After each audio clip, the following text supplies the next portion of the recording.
Columbia University professor who says, we're thinking about this all wrong, that it's the Israeli people who are the oppressors and that we need to think differently about, get this, suicide bombers. Rather than stigmatize suicide bombing as a mark of barbarism, he says we need to think of the bombers as soldiers. In short, the Mamdani family legitimizes terrorists while seeking to delegitimize the state of Israel. And they do not stop there. They believe America is rotten. Mahmoud Mamdani wrote, and I quote, "The United States is the outcome of a history of genocide, ethnic cleansing, official racism, and concentration camps." Mahmoud Mamdani argues that for the Nazis, America and President Lincoln were the inspiration for their genocide. You can boo. You should boo.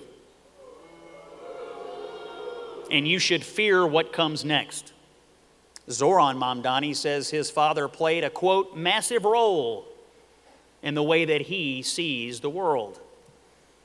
Lord, help us and pray for the people of New York City. This is not simply progressive politics. It is the world's oldest hatred dressed up in a new suit. When terrorists murder Jews, Mamdani hems and haws. When Israel defends itself, he finds his voice. That's not leadership, that's cowardice.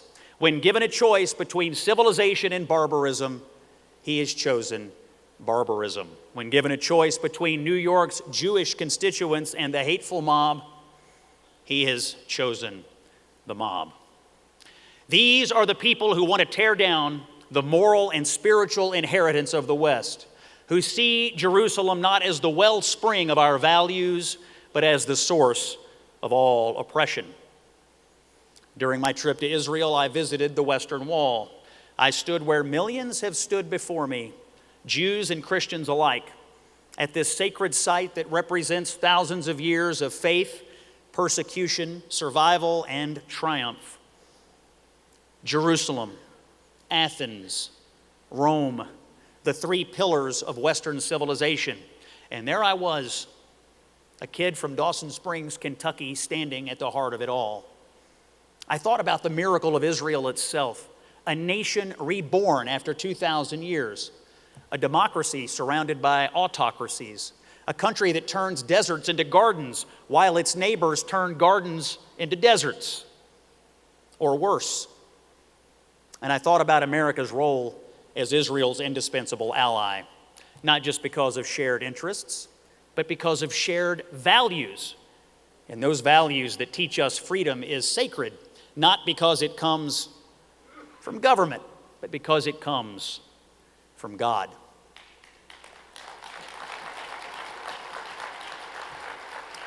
Israel is the tip of the spear defending Western civilization in the Middle East. It is the willing and necessary fighter against radical Islamic terrorism.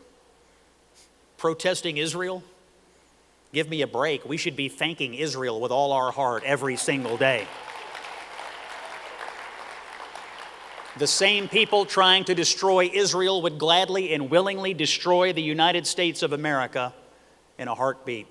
When we abandon Israel, we abandon our own principles. The West now faces a choice. We can stand with those who build or with those who destroy.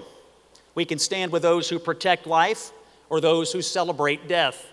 We can stand with those who protect and celebrate human freedom or allow the continued march of those who enslave, rape, and murder. We can stand up for Western civilization or we can watch it crumble. Much of Europe, sadly, has made its choice. England, France, Germany, overrun, their feckless leaders cowering in the face of a mass migration crisis of their own making have brought radical Islam to their very doorsteps. It is truly pathetic, and more than that, it is dangerous. Despite Europe's best efforts to the contrary, President Trump did prevail in bringing the hostages home and helping Israel restore peace and security. My message to Europe is, remember your Churchill. Eat me last will never work, whether in staving off war or the loss of your culture. America is the last best hope for the West. And the Republican Party has always understood this fundamental truth. America and Israel stand together because we are both inheritors and defenders of the Western tradition.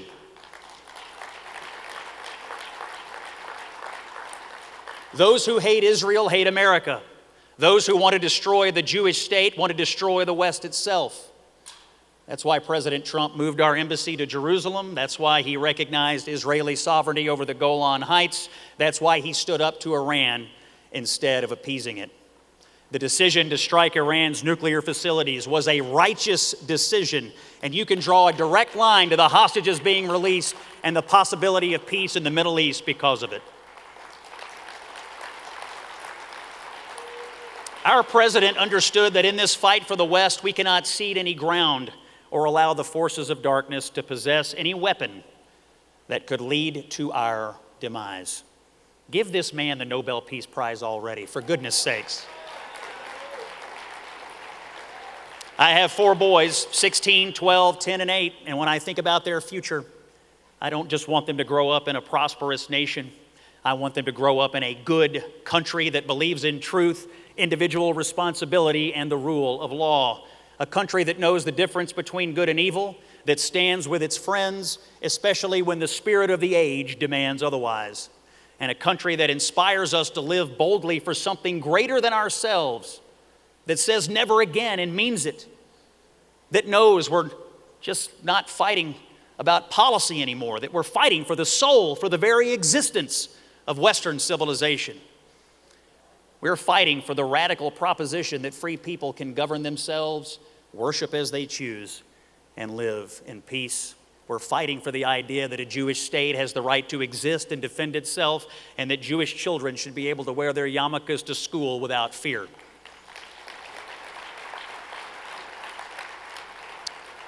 We're fighting so that people know that Zionist isn't a slur, but a statement of belief in the Jewish people's right to self-determination. So, as I close, let us remember that defending Western civilization is not an act of nostalgia. It is an act of stewardship. We are heirs to a legacy purchased by the courage of those who came before us, men and women who believed that truth was worth dying for and that freedom was worth defending. The Jewish people know this better than anyone. For millennia, they have been the keepers of the flame, preserving not just their own traditions, but the moral foundation upon which rests all of Western civilization. Through exile and persecution, through pogroms and the Holocaust, the flame never went out.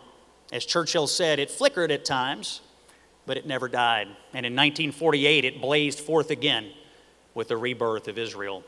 That flame burns brightly today in the courage of Israeli soldiers defending their homeland, in the faith of those who still pray at the Western Wall and at the Shabbat table, and in the determination of every person in this room who refuses to be silent in the face of old hatred that has once again reared its disgusting head. Our charge is to keep the flame alive, to carry it into a confused world that desperately needs clarity, into a divided culture that needs courage, and into a dark age that still longs for the light. Because if we remain faithful to God and to the truths that built this great civilization, then our best days and the world's best days are still ahead. And you have my word. I will never stop fighting for you. I will never stop fighting for America. I will never stop fighting for Israel's right to exist and for the West in every debate that I ever have. God bless the Republican Jewish Coalition. God bless the nation of Israel. And God bless the United States of America.